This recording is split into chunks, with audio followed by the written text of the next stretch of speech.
There's only one person, Mr. Chair, in the middle of the issues surrounding the anomalous utilization of confidential funds of the Office of the Vice President and the Department of Education.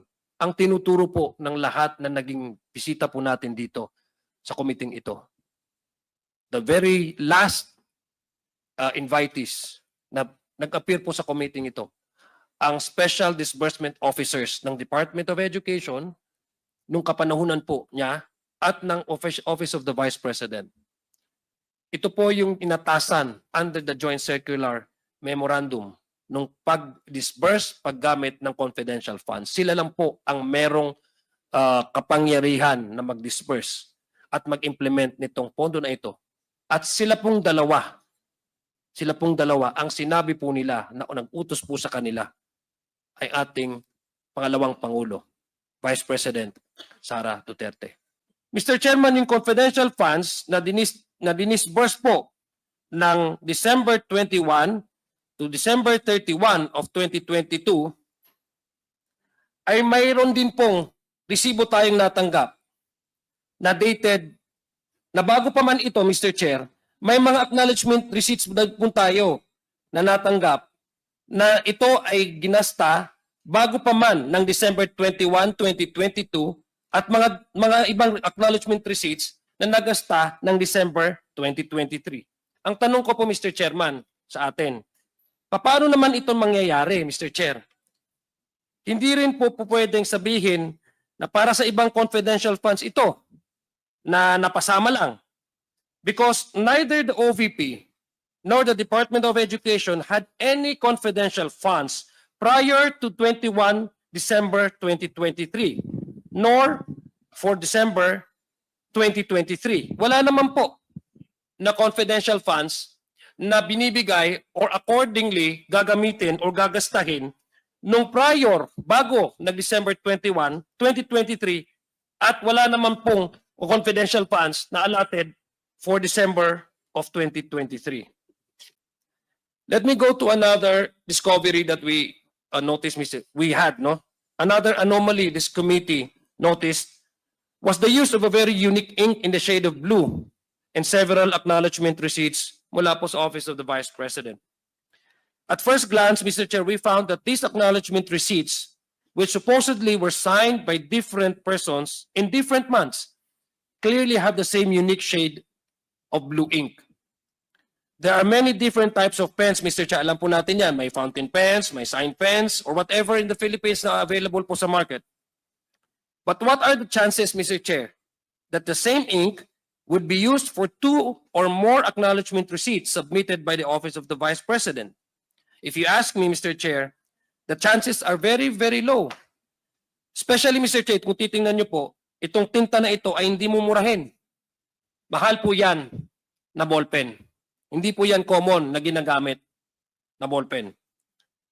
Ang mas kapanipaniwala, Mr. Chair, para sa akin ay only one person probably made this acknowledgement receipts, and they are not the ones who received the funds as indicated in the acknowledgement receipts. Mr. Chair, my staff was also able to find acknowledgement receipts in different names, but the strokes o yung sinasabi po nating pagkasulat ng kanilang mga signatures signatures ito were identical. Dalawang different persons but the same identical strokes of signatures. Incidentally, Mr. Chair, these were all done on March of 2023.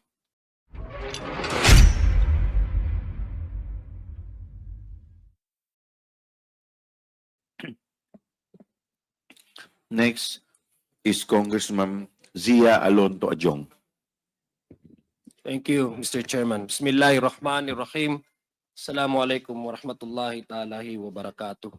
Mr. Chairman and fellow members of this honorable committee, to my fellow Filipinos who are watching right now, what we have witnessed in the past 7 hearings before this Committee on Good Government and Public Accountability of the House of Representatives has left us with more questions than answers.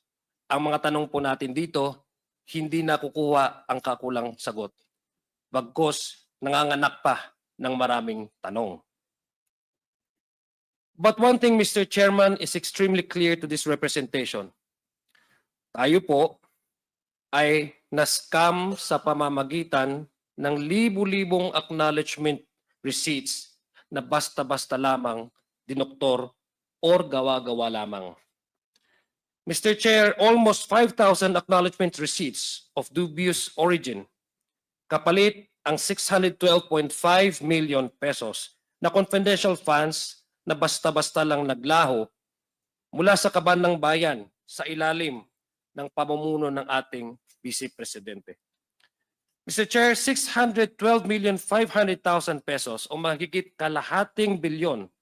Mr. Chair, ito po ang pondo ng bayan na nawala o hindi ma-explain mula lamang December 2022 hanggang September 2023. 9 na buwan lamang po, Mr. Chairman.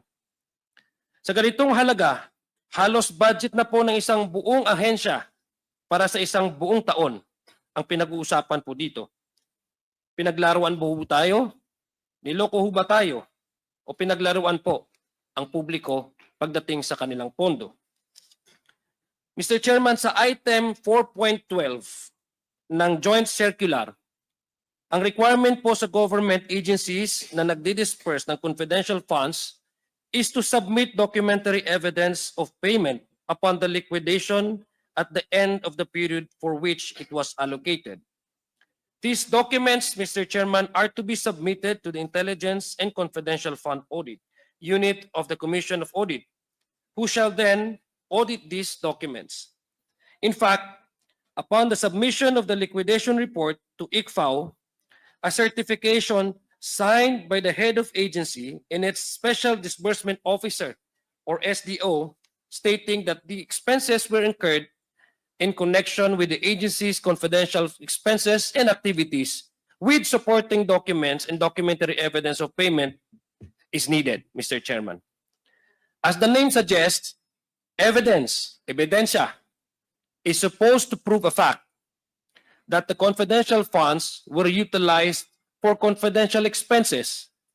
Ang hindi dapat basta-basta lang ibinubulsa at hindi dapat lang, Mr. Chairman, dapat lang binubulsa o napupunta lang sa kung ano-anong gastusin.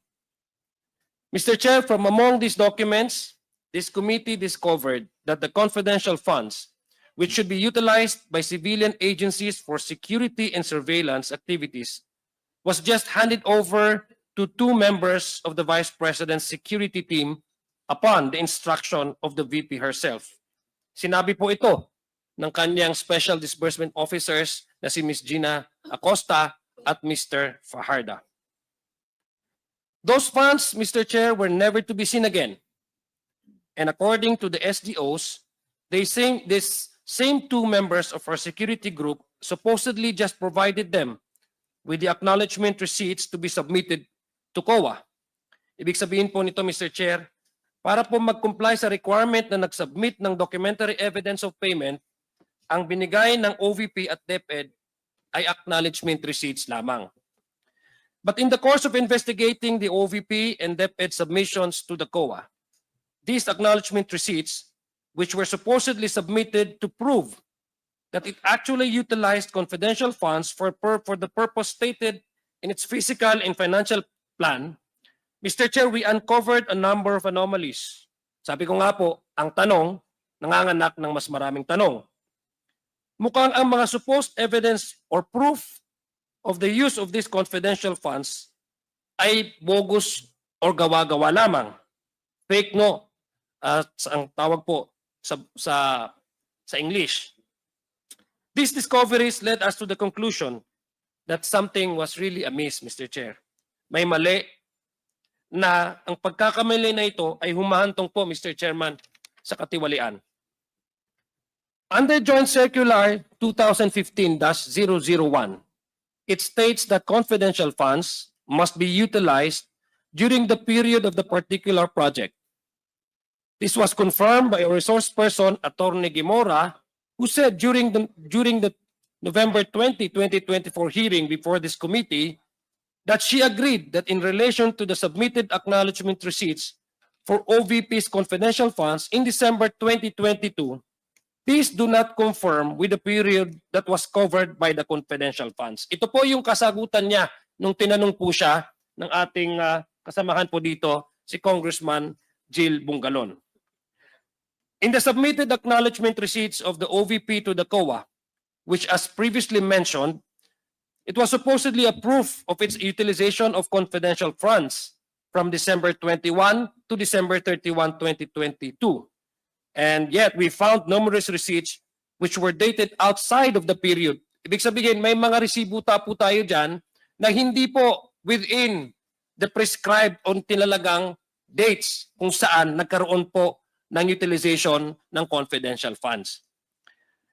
Mr. Chairman, yung confidential funds na dinisburse po ng December 21 to December 31 of 2022, ay mayroon din pong resibo tayong natanggap na dated, na bago pa man ito, Mr. Chair, may mga acknowledgement receipts po tayo na natanggap na ito ay ginasta bago pa man ng December 21, 2022 at mga ibang acknowledgement receipts na nagasta ng December 2023.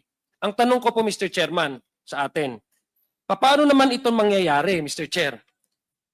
Hindi rin po pwedeng sabihin na para sa ibang confidential funds ito na napasama lang. Because neither the OVP nor the Department of Education had any confidential funds prior to 21 December 2023, nor for December 2023. Wala naman po na confidential funds na binibigay or accordingly gagamitin or gagastahin nung prior, bago nag-December 21, 2023, at wala naman pong confidential funds na allotted for December of 2023. What are shown on the screen, Mr. Chair, are not just the only ones we found, as based on our examination of the acknowledgement receipts. We also found, Mr. Chair, that more than 150 acknowledgement receipts representing payments which amounted to more than 24 million pesos. Mahirap pong paniwalaan, Mr. Chair, na typographical errors ito o nagkamali lang po sa PEDSA. Masyado naman pong marami siguro itong mga typographical errors na ito because it amounts to 150 acknowledgement receipts. Further, in my experience, Mr. Chair, lahat naman ho tayo nagkakamali. Human error ang tawag po natin.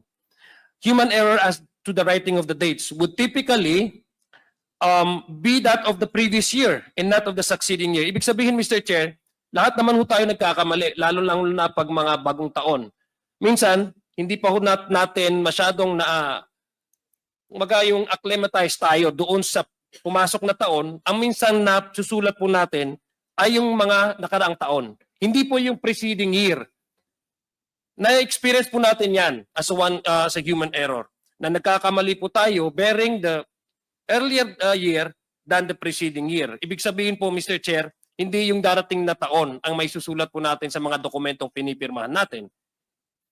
In fact, Mr. Chair, in the OVP's response to the Audit Observation Memo number 2013-211 and 2013-213, dated 19 October 2023, in which the OVP attached the aforementioned acknowledgement receipts for its December 2022 confidential expenses, it stated that the amount of 125 million pesos was supposedly spent within the period.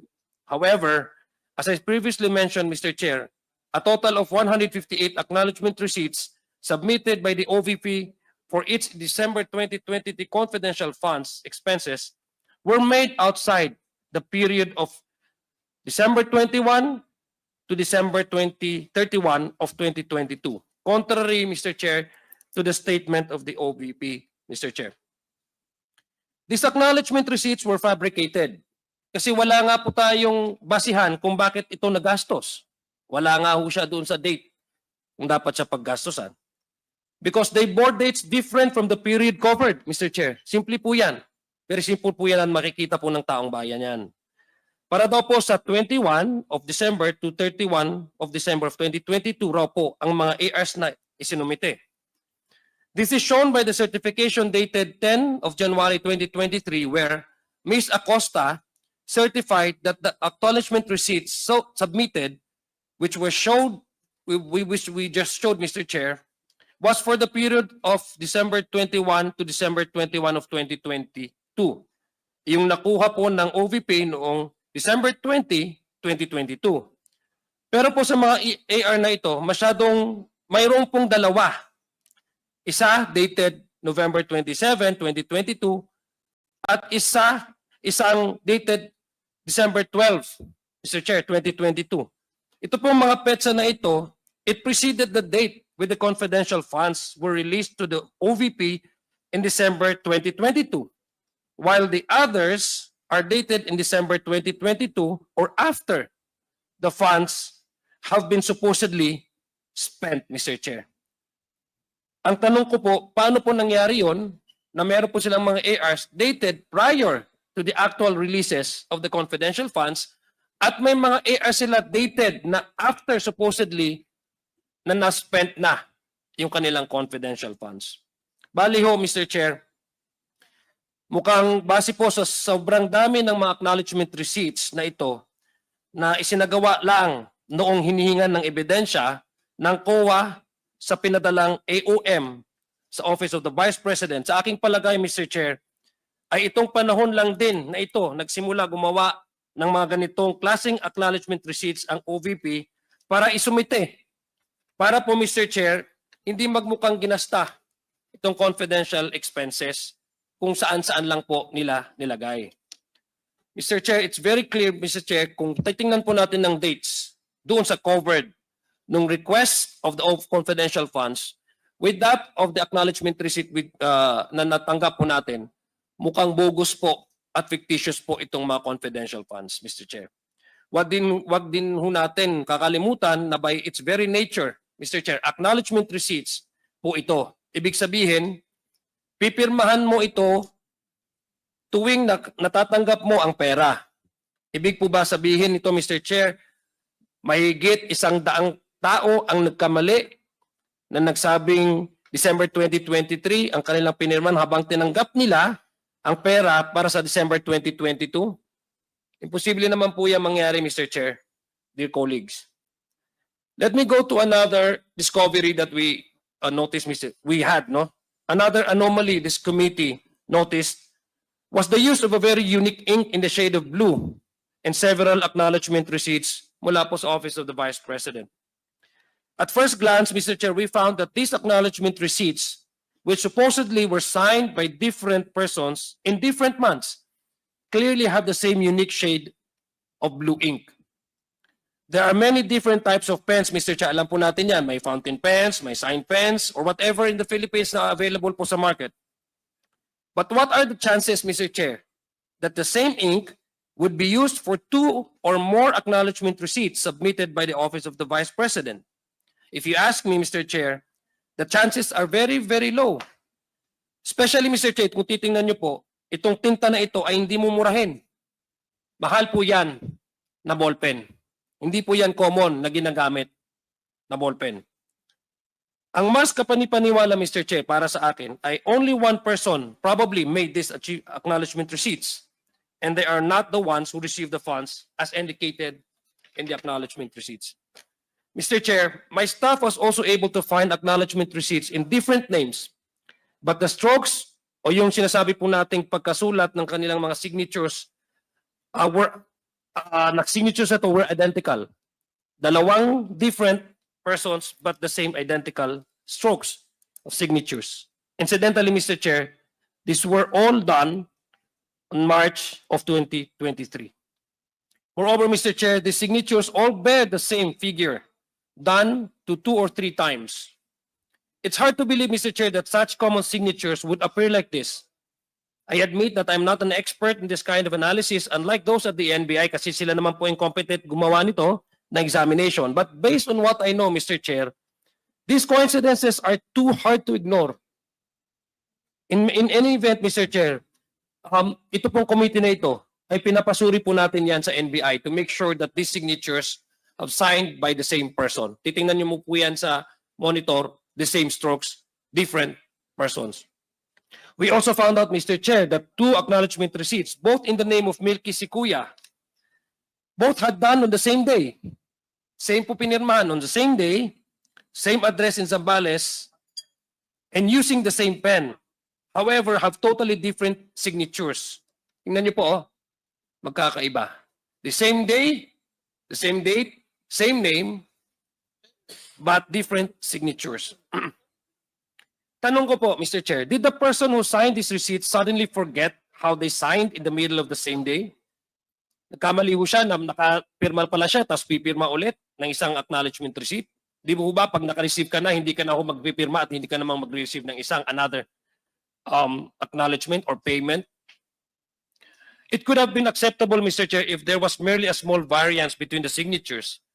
Although, as we can see, these two signatures are wholly different from each other. Which only leads to the conclusion, Mr. Chair, that whoever made this ARs was not actually this Melky Soykuya.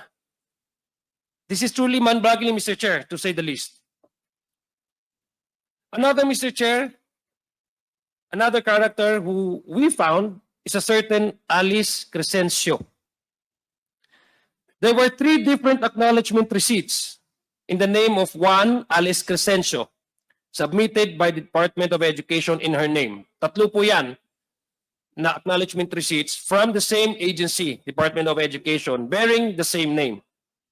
However, Mr. Chair, similar to our friend, tandaan niyo po si Kokoy Villamin na na-present po natin nung previous hearing. Similar to our friend Kokoy Villamin, Mr. Chair, there were 3 different signatures. Kapansin-pansin din po rito, Mr. Chair, na si Miss Alice, was apparently, according to these ARs, were in different parts of the Philippines.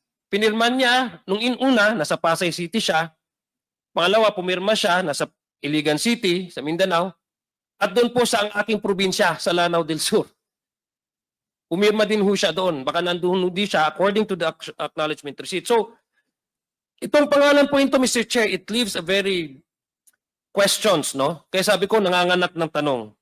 Itong mga pangalan na po ito, Mr. Chair, ay hindi pangkaraniwan. Hindi ho natin masyadong naririnig ang Alice Crescencio. Hindi ho common name ito. Kung Maria, ano man yan, yun ang mga common name. But this is an uncommon name. And the chances are, what are the chances, Mr. Chair, that 3 different individuals, persons, have the same names and spelling? What are the chances, Mr. Chair? All receiving the same confidential funds for different purposes from the same agency, which is DepEd. Sobrang laking coincidence ito, Mr. Chair, which actually, it's a mind-boggling. Medyo po para sa akin, kung isipin po natin ito, medyo kalokohan. I'm sorry to use the term po. Medyo kalokohan na po ito. The more likely explanation na gusto ko pong isipin ay itong mga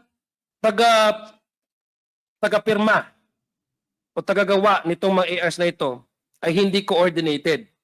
Baka hindi ho sila nag-coordinate and they fail to probably overlook the possibility that they may use the same name. No, signing 3 different ARs from 3 different locations bearing gamit ang isang pangalan, which is in this case Alice Crescencio. Mr. Chair, pero hindi po dyan nagtatapos ang mga kababalaghan ang nakikita natin sa acknowledgement receipts. Mr. Chair, it is also these representations. It's my privilege and honor, Mr. Chair, to introduce to you sina Miss Sally at si Miss Sheila. Magkakaibang pangalan po ito, Mr. Chair, at malamang magkakaibang tao. Kaya nga po sila magkaibang pangalan. Pero ano po ang kapansin-pansin, Mr. Chair? At ano ang napapansin natin rito sa pinipirmang acknowledgement receipts nila from DepEd as seen on the screen? Isa lang po ang pirma nila, si Miss Sally at si Miss Sheila. Kabaliktaran po ito ni Kokoy Villamin. Si Kokoy, parehong pangalan pero isa ang pirma. Kabaliktaran po ni Miss Sheila at Miss Sally. Magkaibang pangalan pero parehong pirma. These are 2 different persons, Mr. Chair, from 2 different addresses, I would assume. However, they have the exact same signature with exact same strokes. At baka isang tintang ballpen ang ginamit, Mr. Chair. At magkaibang lugar, Mr. Chair, nandito po si Manong Johnny, taga Surigao din po siya. So it makes you think, Mr. Chair, that what are again the chances that once again the two different people from Digos City and Surigao City, being more than 400 kilometers away from each other, have the same exact name and the same signature. Two people signing the same pay acknowledgement receipts, two different people signing with the same signatures in two different locations which are 400 kilometers apart from each other. Taga Mindanao po ako, so alam ko po yung gaano kalayo ang Digos at ang Surigao. For me, Mr. Chair, only one person did these acknowledgement receipts, but merely changed his handwriting style from print to script in writing, the name and the addresses, but also forgetting, Mr. Chair, probably to change the signature. Yun lang po ang aking naiisip na possible na answer. And because of this, Mr. Chair, I believe that this receipt was again merely fabricated. We have all been introduced to our new characters, Mr. Chair, si Alice, Crescencio, Milky Way, si Kuya, Sally, and Miss Sheila. But let us not also forget our original friends na pinakilala ng committee na ito. One of the stars on the issue, Mr. Chair, of the confidential fund is one Mr. Kokoy Villamin. Ina-mention ko po sa inyo earlier, and this was also presented in the previous hearings. Mr. Kokoy Villamin, who happens to receive confidential funds from both the OVP and the DepEd. Kung maalala niyo po, Mr. Chair, si Mr. Kokoy Villamin ay ang isa sa mga unang napansin ng committee ito marahil sa kanyang kakaibang pangalan at sa magkaiba-ibang kanyang mga pirma. Napanood din po natin, Mr. Chair, at napanood ng committee ito ang interview kay PSA Assistant National Statistician Mariza Grande na tinitingnan nila ang pangalan niya sa kanilang records at isiniwalat niya na wala silang makitang records pertaining to Mr. Kokoy Villamin. This was brought about by the request of Congresswoman Jinky Luistro na para po ma-confirm natin na may talagang tao nito, we need to seek the assistance of PSA and NBI. Pero according sa kanila, wala po silang records na may tao pong Mr. Kokoy Villamin. According kay PSA na Assistant National Statistician na Mariza Grande. Base po sa kanilang initial na findings na ito ng PSA, mas panatag ako, Mr. Chair, na ang confidential funds na di umano'y binigay kay Mr. Villamin ay hindi talaga sa kanya napunta at hindi talaga itong totoong tao. I mean, common sense would dictate, Mr. Chair, that same name, bearing the same name, ay hindi po magkakaroon ng dalawang signatures.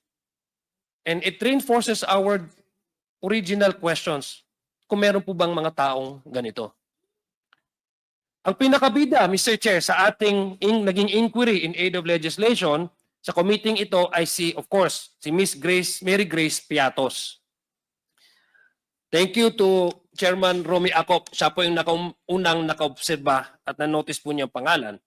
Dahil yung pangalan pong ito, ang una nating napansin at napansin ni Chairman Acop dahil ito po ay kombinasyon, according to him, ng isang restaurant at chichirya.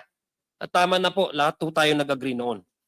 Nung inaisiwalat sa committee ito ang acknowledgement receipt ni Miss Mary Grace Piatos, kami ay tunay na mangha. Tayo po, hindi lang tayo, ang buong bayan ng namangha.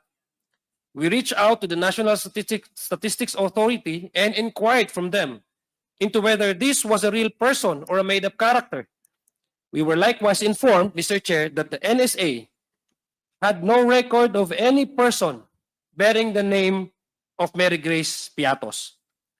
There are certain personalities, Mr. Chair, who claim this Mary Grace Piatos were merely a code name, adding that in television and in movies, sa mga palabas at sa television, these code names are used for secret mission. But the fugitive, and I address to him directly in hiding, forgets that this is real life. Tunay po tayong nag-iimbestiga dito, hindi po ito television, hindi po ito palabas. That the people's money, earned through the hard work of every Filipino, should be scrutinized on how they were spent by our agencies. Mr. Chair, ang keyword, Mr. Chair, is transparency. Transparency is required kasi kailangan masilip ng otoridad, gaya ng COA, o kaya't ang taong bayan kung nasa tama ba ang paggastos ng kanilang pondo. In this particular case, the confidential funds. The PSA recently informed us, Mr. Chair, that our new friends, Mr. Kokoy Villamin, Ms. Milky Sikuya, and Ms. Alice Crescencio, are also all non-existent. Wala po silang record. Non-existent. Hindi po sila, according to PSA, ay posibleng hindi po ito mga tao. There is no record of their birth, no record of their marriage, contracts, whatsoever, or death. No, sana naman po, hindi death, no? Although we just want to leave no stone unturned. That's why we request them if they have a proof that would really prove an evidence of their existence. Birth, marriage, or even death certificates. Wala po, according to PSA. In fact, Mr. Chairman, of the 677 names from the DepEd acknowledgement receipts, which we submitted to the PSA for verification, para po patunayan na kung mayroon bang tao na ganito, the 677 names from the ARs, it was determined by the PSA, Mr. Chair, that it was that only 405 of these ARs with these names have no record whatsoever. So malaki-laki po yung persyento, 677 out of the 677, 405 ang wala pong verifikasyon at wala pong record ng PSA. So Mr. Chair, it is unlikely that all of these are merely code names, as some supposedly high-powered lawyer would claim, that this simply would not make sense from a legal standpoint, which we will discuss more, Mr. Chair, and from a practical perspective, since it would be an unbelievable, unimaginable amount of effort to do. Imagine, Mr. Chair, gumawa ka, pag-imbento ka ng ganyang karamihang pangalan. At let us go back to Alice Crescencio, if assuming without conceding that these are code names. Di ba pag mga code names po, ibig sabihin you somehow protect the real identity of the person. That's why you're using code names. Itatanungin ko po, ilang beses silang kumukuha ng code names sa sinasin sa isang tao? Halimbawa, si Alice Crescencio, 3 beses pumirma sa magkakaibang lugar ng ARs. How would they find out if Miss Alice Crescencio is assigned to a particular person kung 3 beses nila itong ginamit? Kung tanamang, if assuming that what they're saying is true, how sloppy they are to work and assign 3 code names to same code name to 3 different persons. Mr. Chair, under item 4.15.3 of the joint circular expressly requires that the SDO certify to the fact that such supporting documents for confidential funds are kept in a vault, while item 6.2.21 of the same joint circular requires that liquidation reports, along with supporting documents like the acknowledgement receipts, are required to be submitted in a sealed envelope. Ibig sabihin, ang sinasabi po dito sa joint circular, kinakailangan po na mag-certify ang SDO na may supporting documents ang confidential funds at nilalagay po sa vault para hindi po basta-basta may labas yan. At sinasabi din ho dito sa sa joint circular na ang liquidation reports ay dapat may supporting documents. Hindi lang po ang ARs, no? At nilalagay po yan sa sealed envelope. Ganun po kaimportante yan. Ang mga requirements po na ito, Mr. Chair, ay tiyak na alam ng mga staff po ng opisina ng Vice President at ng Department of Education. In fact, Mr. Chair, to prove that they know this circular, the requirement of this circular memorandum, sinabi po ni Ms. Gina Acosta in a certification dated 10 January of 2022, certified si Ms. Acosta that the details and supporting documents relating to use of confidential funds are kept in safe. Sinabi po niya yan, na nilalagay po nila as a way to observe what is required of them to do. This includes, Mr. Chair, the acknowledgement receipt of Ms. Mary Grace Piatos, according to her. So ang tanong ko po, Mr. Chair, kung meron pong stricto ang joint circular na dapat ilagay sa safe, sa vault, the joint circular uses the term vault, no? And uses also the terms and the phrase supporting documents. E di para saan pa kaya ang security measures na ito sa joint circular kung code names lang din pala ang gagamitin? Bakit ilalagay pa sa envelope kung hindi naman sigurado na totoong tao yun kasi code name pala? Sa madaling salita, Mr. Chair, what is the use of the requirement under the joint circular of keeping records locked in a safe and transmitting them via an envelope marked confidential funds kung hindi pala tunay na tao? Eh kung codenames yan, eh pwede mo naman po nakalagay yan sa mesa. Malay mo ba natin kung sino si Alice Crescencio? Ano ba ang tunay niyang pangalan? Diba? If we are really to protect their identity. So why there's a need for the joint circular to require the agency to keep it in a safe and then have acknowledgement receipt and then put it in a sealed envelope?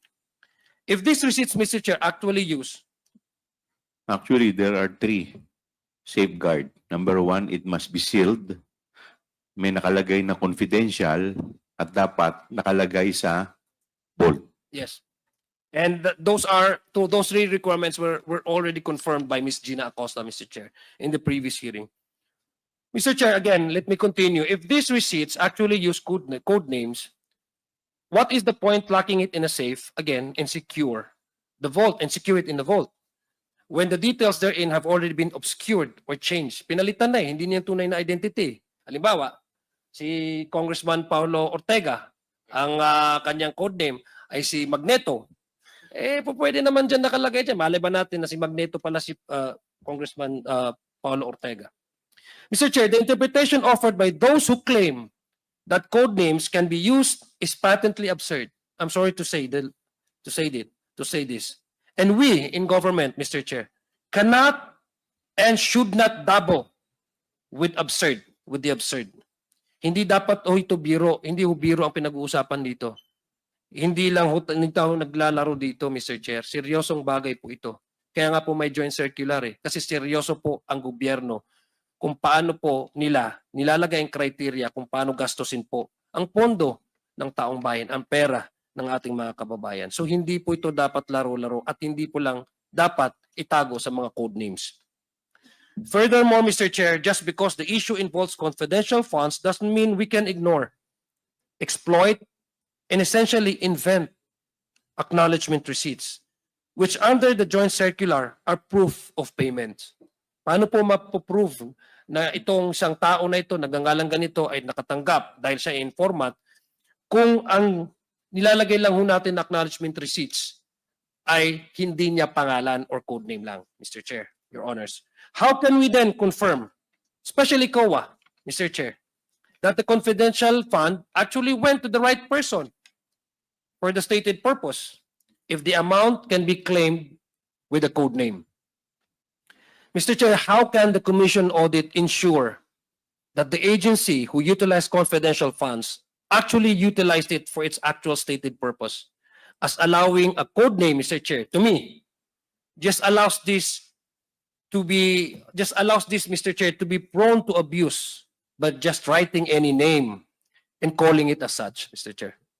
And when accountability is required from the agency of the government, the inquiry will be brushed aside only on the basis of supposed confidentiality. Ganun po eh. So we are actually weakening not only COA, but even this committee, the inherent right of this committee to exercise its oversight function. Para lang ho, Mr. Chair, to me, para lang ho itong biro-biro lamang lang. So I think those are the things that we need to consider and probably to propose a bill that would really secure the identity of the informants and as well as to prove that those informants really do receive the payments. Ilan lang po, Mr. Chairman, ito sa mga anomalyang napansin natin sa ating pag-imbestiga, sa mga documentary evidences of payment na isinumite ng Office of the Vice President at ang Department of Education para di umano'y magpapatunay sa paggamit ng confidential expenses nito. Sa aming mga kababayan, to my fellow Filipinos, I would wish that this committee's inquiry in aid of legislation with regard to the issues on confidential funds surrounding OVP and DepEd was understood. Pinapanalangin ko po, Mr. Chair, na maintindihan ito ang trabaho po natin at ginagawa po natin dito sa committee nito. Pinapanalangin ko na maintindihan ito ng ating mga kababayan. Dahil hindi po ito pondo ng isang taong pinag-uusapan. Hindi po biro ang pinag-uusapan dito. Hindi po madali ang mga na-involved na tao po dito. Ito po ang pinag-uusapan natin ay pondo po nila. Pera po ng taong bayan. And we want to make sure that whatever manners these funds are spent and utilized, it should ultimately be for the goal or objective of making their lives better.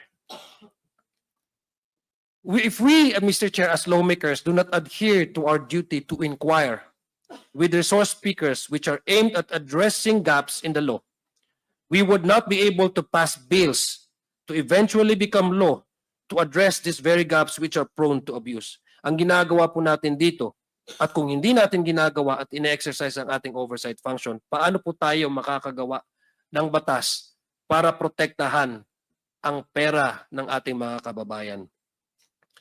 This is exactly what we, Mr. Chair, this committee, as lawmakers, as legislators have done here. And this is the primary reason of why we have undergone numerous hearings in our inquiry in aid of legislation with regard to confidential funds without fear or favor. Mr. Chair, in closing, other than our goal of hopefully passing a bill to address these gaps in the law surrounding confidential funds so that this may not be abused again by those in power, we should not forget who facilitated this abuse, Mr. Chair. Sabi ko nga, hindi po madali itong investigasyon na ito dahil ang involved po ay matataas na opisyal ng ating gobyerno. There's only one person, Mr. Chair, in the middle of the issues surrounding the anomalous utilization of confidential funds of the Office of the Vice President and the Department of Education. Ang tinuturo po ng lahat na naging bisita po natin dito sa committee ito. The very last invitees na nag-appear po sa committee ito, ang Special Disbursement Officers ng Department of Education nung kapanahunan po niya at ng Office of the Vice President. Ito po yung inatasan under the Joint Circular Memorandum nung pag-disburse, paggamit ng confidential funds. Sila lang po ang merong kapangyarihan na mag-disburse at mag-implement nitong pondo na ito. At sila pong dalawa, ang sinabi po nila na nag-utos po sa kanila ay ating pangalawang Pangulo, Vice President Sara Duterte. Mr. Chair, wala pong personalan ito. Trabaho lang. Marami pong salamat.